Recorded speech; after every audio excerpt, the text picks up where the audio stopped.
अगर हमारे पास 5 इंडियंस होते हमारे रोस्टर में, we would have been disqualified. Forget the online phase, forget everything else. Go see the stats of just every LAN event that has happened in Challengers from season 1 and season 2 and just see the list. And see how many Indians are in the top 10 and how many imports are in the top 10 in India.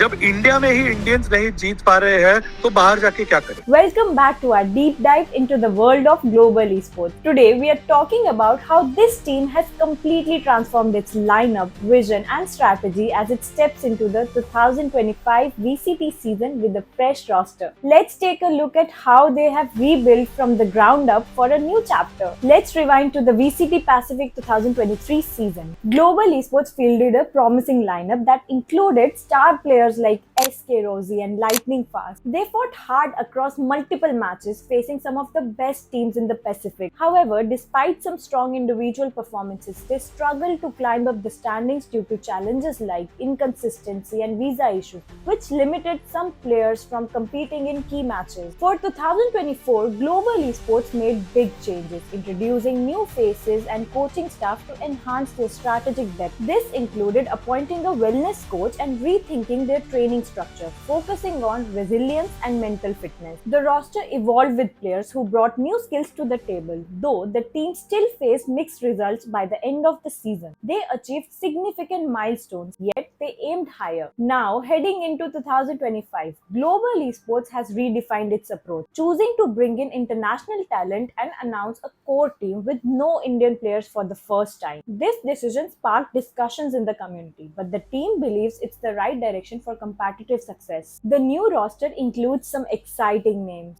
Patrick Hu. Hailing from Philippines, Patrick Hu has built a reputation as a strategic and sharp duelist with solid experience in the C region. Papi Chulo. Also from the Philippines, Papi Chulo is known for his flexible play style, switching between duelist and sentinel roles, adapting to team needs. Kellis, a staple name in C esports. Kellis brings a wealth of experience and is expected to bolster global esports attacking strategies. Crystal. This Russian player has shown consistency across previous tournaments and is known for his exceptional game sense and ability to clutch under pressure. Udo Tan, the only Korean player in the roster, Udo Tan has made a name for himself in various APAC tournaments and his addition strengthens the team's firepower. These players bring a mix of regional styles and competitive experiences, which Global Esports hopes to fuse into a cohesive force. To guide this ambitious lineup, Preston Juvenile Dornan has joined as head coach. Juvenile, known for his success with Leviathan, brings a fresh perspective on team dynamics and in-game tactics, which Global Esports believes will lead to a competitive edge in the upcoming season. There are also rumors of an assistant coach and a sixth player being added to further enhance their adaptability in the long season ahead. With the new roster, fresh strategy and global outlook, Global Esports is ready to make waves in the 2025 VCT season. It will be exciting to see if this lineup lives up to its potential and brings home the glory for Global Esports. Stay tuned as we keep following their journey in the world of Valorant.